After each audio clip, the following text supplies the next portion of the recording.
You're probably asking why I have the summon back. Well, that's because we're about to put out some banger information that's gonna hit a home run. Sometimes I cannot deal with myself for how corny I am. What is up? Welcome back to another Whisker-chan banger video. That intro was horrible. What is up though? Welcome back. Whisker-chan in the building. And in today's video, we are going over some new information y'all already know.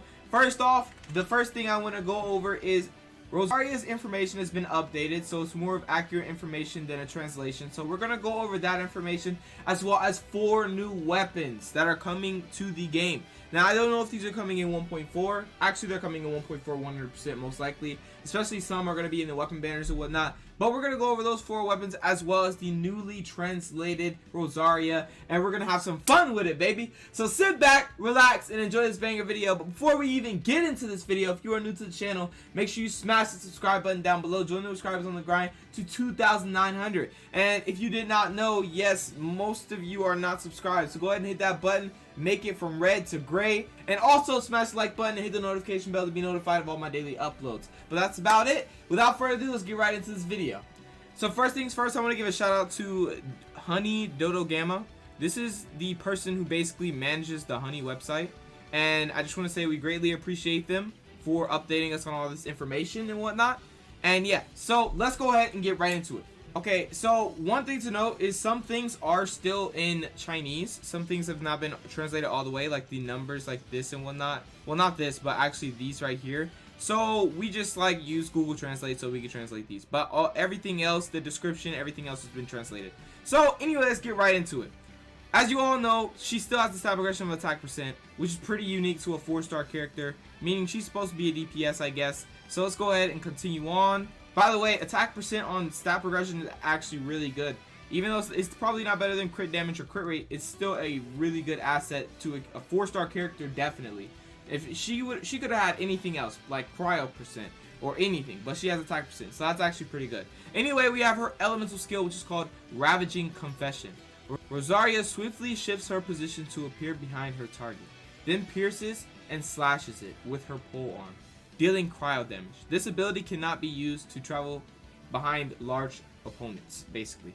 So basically this has a skill damage and a secondary skill damage. Now people are probably asking, wait, why does it have 2 pieces of damage if it's just like she goes behind her opponent and slashes them? Well, first she pierces them. If you gotta read, she pierces them and then she slashes them. So it's a 2-piece combo, or a 2-piece elemental skill to do double damage. So it's going to be doing tons of damage if you level this up. Get it like level 10, 118.8% plus 273.6%. And then the cooldown time is 7 seconds, which is not bad at all for elemental skill, meaning she's going to be able to get her elemental burst back pretty fast. And one thing to note about elemental burst, since we have everything translated, it's going to seem more clear. We're going to understand things way better. Rosaria's signature act of prayer.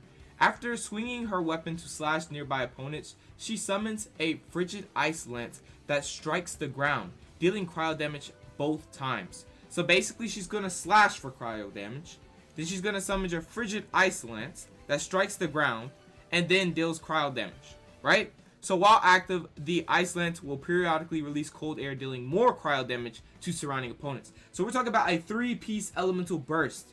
For a 4-star unit, guys, a 3-piece elemental burst.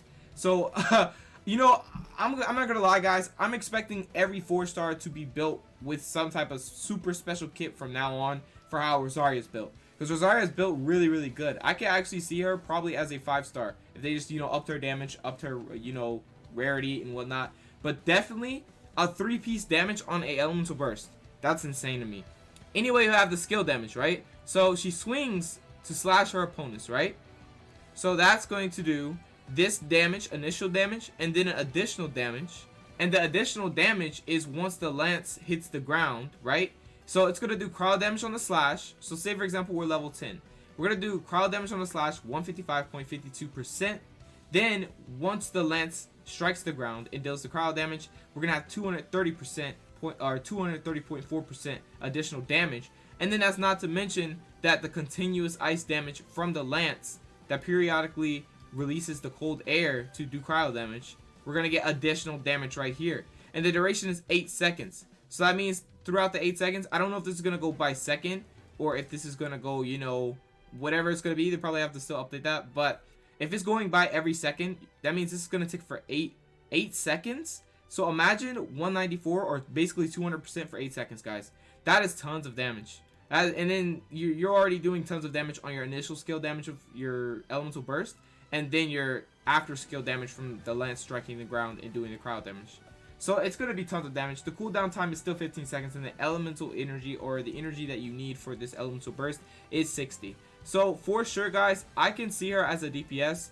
I don't really see her as a support, and also her passives don't really show that she's support. And the reason I say that is because when Rosaria strikes an opponent from behind using her elemental skill, her crit rate is increased by 12% for 5 seconds. She's boosting herself. Now, if you've ever played Beto, Beto could be support because of her burst. Now, this character's burst is a DPS, this elemental skill is a DPS, and her passives are DPS. It's boosting her to the max, as you can see. So she's going to increase her own crit rate by 12% for 5 seconds after striking an opponent from behind using her elemental skill, right? And then her next passive is Shadow Samaritan. Casting Last Rites increases crit rate of all nearby party members except Rosaria herself by 15% of Rosaria's crit rate for 10 seconds. Crit rate bonus gained this way cannot exceed 15%. So guys, like I said, she really doesn't have anything to go for supporting the team except this right here. I forgot about this actually. This is something you can have a sub DPS for. Now, as everybody was talking about Hu Tao, how Hu Tao has this passive where she literally, like, you know, after she uses Permita Papilio, when that ends, you get a 12% increased crit rate bonus to all your party members besides Hu Tao. I feel like that's for a sub DPS. So maybe I definitely feel like Rosaria, the melt comp, basically what I'm saying is Hu Tao and Rosaria together. Either way, once you swap to each character, you're getting an increased crit rate as long as you do what you're supposed to do. Like, if you follow this passive and you do your casting last, you do your elemental burst, right? Once you do your elemental burst, you're going to increase the crit rate. So after you do your elemental burst, you do all that ice damage. You know that it's going to do continuous damage for 8 seconds, meaning it's going to proc you to use Hu Tao to do tons of melt damage, guys, right? Because, you know, you could transform to Permita Papilio while this is on the field, because you got to remember the ice is going to be doing continuous damage for 8 seconds basically, right? So you're going to be doing all that melt damage, and then your crit rate is going to be increased by 15% for 10 seconds, guys. And then once you're done with your Permita Papilio, or once you're done with your elemental burst on Hu Tao, you swap back. You swap right back to Rosaria, and then you get increased crit rate because you use her elemental, you use Hu Tao's elemental skill. And then now they're both benefiting each other. So your sub DPS and your main DPS are both increasing their crit rate consistently and fluently. So I feel like definitely that's really a good passive, especially if you have a double DPS comp, which is what it's looking like they're trying to do. They're trying to make a meta for double DPS comp, which is, there's nothing wrong with that. Honestly, I feel like it's very a unique thing, honestly. So definitely Hu Tao and Rosaria are going to be a extreme duo. I can't wait to like actually get Hu Tao and get Rosaria as well and see what they can do together. See what this burst can do, and then, you know, the crit rate increase and stuff. That's just actually cool. Her passive really align with the character really well. I love how she has one that increases her DPS, or increases like the way she fights, makes her stronger by the crit rate, you know. And then also I love how she can support the team. She's a team player, similar to Hu Tao, how she has one skill that literally just supports the team fully, and then one skill or one passive that completely just, you know, buffs her with the 33% increased pyro damage. So anyway, that's really about it for her. Also her constellations. Since these are here now, let's go ahead and go over these. Unholy Revelation. When Rosaria deals a crit hit, her attack speed increases by 10% and her normal attack damage increases by 10% for 4 seconds. Now, guys, I want to note this. If you did not know this 15% crit rate or 15% bonus is literally based off of Rosaria's crit rate. So you need to have a good amount of crit rate on Rosaria. So going for a crit rate build and a crit rate weapon on her would be very ideal. She is a pole arm, so running the death match on her will be very good, or the primordial jade if you're not really using it on any 5 stars. If you don't have any 5 stars to use it on, having that crit rate is really beneficial, because you're remember 15% of that crit rate is going to the next person you go to after you use your elemental burst. So anyway, when Rosaria does a crit hit, hopefully you have a crit build on her. Her attack speed increases by 10% and her normal attack damage increases by 10% for 4 seconds, guys. That is C1, and this is a 4-star, so it's going to be relatively easy to get all her constellation. If you have a full 2 rotations, maybe you might get Constellation 4 or Constellation 6 maybe if you're lucky. But yeah, so she's going to be very, very strong DPS for a 4-star. The duration of Ice Lance created by her elemental burst is increased by 4 seconds, meaning it's going to be a total of 12 seconds, which means you're going to be doing all that continuous ice damage, percent for 12 seconds, guys. Jesus Christ, this is going to be so much damage. And then also, we have right here, Amazing Disgrace. Ravaging Confession crit hits, regenerates 5 energy for Rosaria, can only be triggered once each time Ravaging Confession is cast. So, this is our elemental skill. Every time you do our elemental skill, you get 5 energy if it crits. And like I said, if you have a crit rate build, definitely having a crit rate build on this character will be beneficial, because having a crit rate build will not only benefit your team by, once you swap to your second DPS, 15% of Rosaria's crit rate is going to be on them, but also you're going to have tons of crit rate to always crit, to always do tons of damage. And then you're also going to proc all of her constellations, because all her constellations, or most of them, are really based on her crits. So if you crit all the time, you're going to get 5 energy, and this has a 7-second cooldown on her elemental skill, so it's going to be, you're going to be getting tons of energy back really fast, and you're going to get, literally your burst is going to come back so fast. So I feel like she's going to be a really, really good sub DPS, 100%. We'll go over her build really soon, but not in this video, maybe in another video, so stay tuned for that. And yeah, also we have our last constellation, which is Constellation 6, Divine Retribution. Her elemental burst attack decreases opponent's physical res by 5% for 10 seconds, max of 4 stacks. Now, I said this, I don't understand really what this is, because I know that it decreases the physical res for 5% for 10 seconds with a max of 4 stacks. But how do you apply this? Like, it doesn't say. Like, you have a max of 4 stacks, but like, do you have to hit them? Like, you hit them, each time you hit them, it decreases their physical res for 5%. Or, you know, every enemy you kill, you decrease their physical res by 5%. We don't really know. It just tells us that it decreases their, it has a max of 4 stacks and decreases their physical res by 5%. So that's really cool though. But really, this character is going to be a physical cryo DPS. She's going to be really insane, honestly. I wouldn't be surprised if they bumped her up to a 5-star and we just like thought she was a 4-star just like with Tao. I wouldn't be surprised. But anyway, like I'm saying though, she's going to do tons of damage for a 4-star unit. Her constellations are going to be so worth, and her elemental burst is looking like a really perfect melt comp. Especially if you get C2 for Rosaria, literally it's over, because it's going to increase the overall time of this duration, and you're just going to do tons of damage with this last rites, because the continuous ice damage, if you have level 10, is 200% basically. Then you have 12 seconds on that, and then you have, you know, skill damage right here, 155.52% plus 230.4%. She's gonna do massive damage, guys. So for sure, I feel like getting Constellation 2 will be very ideal, especially if you want her as a sub DPS. She can even be a main DPS if you don't have a 5-star unit to be your main DPS. She would be a really good main DPS. So definitely sub DPS, main DPS, and the crit rate swap out passive is just really, really good overall. So definitely this character is going to be worth summoning for. So guys, get ready for this. And yeah, let's go ahead and go over these weapons though. First things first, guys, we have the Wine and Song, which is a new weapon that is not out yet. Might come out in 1.4 in a weapon banner most likely, or might be able to be crafted. We will see. The base stat is 44. Secondary stat is energy recharge, which is actually pretty cool depending on who you put this on. Preferably, you would put this on Mona for a support Mona build, but at the same time, there's better books you can put on Mona. As you can see, special or the passive, hitting an opponent with a normal attack decreases the stamina consumption of sprint or alternative sprint by 14%. for 5 seconds. Additionally, using a sprint or alternate sprint ability increases attack by 20% for 5 seconds. As you can see, the base attack goes up to 565 at level 90 with a energy recharge stat of 30.6%.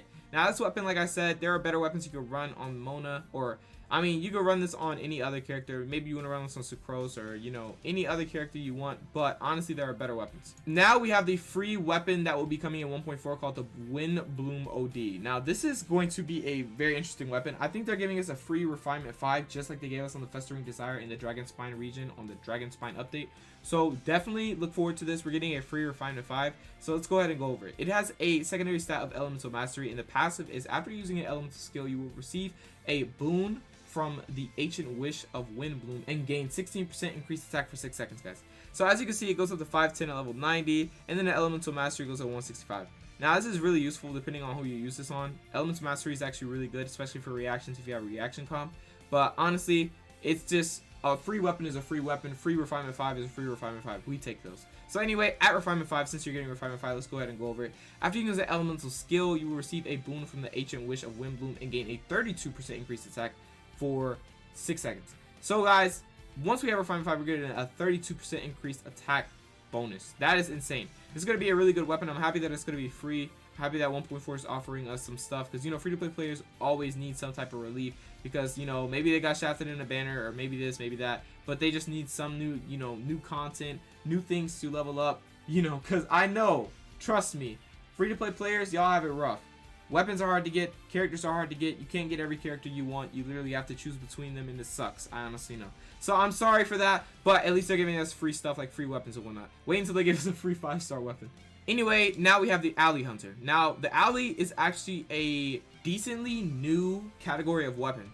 And the reason I say this is because we're going to go over this and we'll go over the next weapon, which is also of the category Alley. Anyway, we have the base attack 44 and the secondary stat attack percent, which is pretty useful. While the character equipped with this weapon is in the party but not on the field, their damage increases by 2% every second up to a max of 20%. So meaning 10 seconds, right? So when the character is on the field for more than 4 seconds, the aforementioned damage buff decreases by 4%. So basically your 20% max damage bonus decreases by 4% per second until it reaches 0%. So that's kind of crazy. So while they're not on the field, you're going to increase their attack, but when they come on the field, every 4 seconds it's going to decrease their, you know, damage buff. That's not bad, but at the same time, it sounds like it's for a sub DPS. You're not supposed to be on this character. Whoever has this bow, you're not supposed to be on that character at all, barely, only to like pull them out and just do this massive damage, right? So anyway, it has the base attack going up to 565 and a attack bonus of 27.6% at level 90. That is pretty cool. This weapon will most likely be in a weapon banner 100%, but let's go ahead and go over the next Alley weapon. Now, as you can see, we have the Alley Flash. I'm pretty sure we've been over this before. This weapon is still not released. So anyway, we have the base attack, and then we have a secondary stat of Elemental Mastery. This is a unique weapon. The reason I say this is because the passive increases all damage by 12%. Taking damage disables this effect for 5 seconds. Now, if you don't take damage, right, and you have this weapon, you're increasing all, not just elemental damage, not physical damage, not attack damage, not burst damage, not skill damage. You're increasing all your damage by 12%, guys. Now, taking damage does, you know, disable this for 5 seconds, but it's not like it's disabled forever. And not only that, you're getting Elemental Mastery, which is actually pretty beneficial, especially since you're probably going to run the character you put the Alley Flash on with a, you know, type of reaction comp. Up to you, whether it's Melt, you know, whether it's Vaporize, whether it's Overload, you know, anything of that nature. Anyway, as you can see, it goes up to 660 base attack, guys. That's a decent amount of attack, especially for a 4-star weapon. Anyway, the good thing about this is the Refinement 5. Increasing all damage by 24% is big. All damage by 24% is extremely huge, guys. This weapon is not that bad. I definitely feel like this is not going to be a free weapon. This is definitely not going to be a craftable weapon, I don't think. And if it is a craftable weapon, that will be absolutely mind-boggling. If this is craftable, that would be insane. Just know that would be insane. So for sure, that would be very interesting. Anyway, that's really about it for all these weapons, as well as the new Rosaria update on her, you know, translations and whatnot. So really, that's about it for this video. Just wanted to go over the new Rosaria translations, as well as these new 4 weapons, as well as a actual potential Hu Tao versus Rosaria comp because of how Rosaria works. So definitely look forward to this. I can't wait to try this out and wait to make a video about it. Of course, we have to get the characters. And guys, also, if you made it to the end of this video, let me know down below if you want me to make a video about literally one of the best teams for Zhao. Just let me know.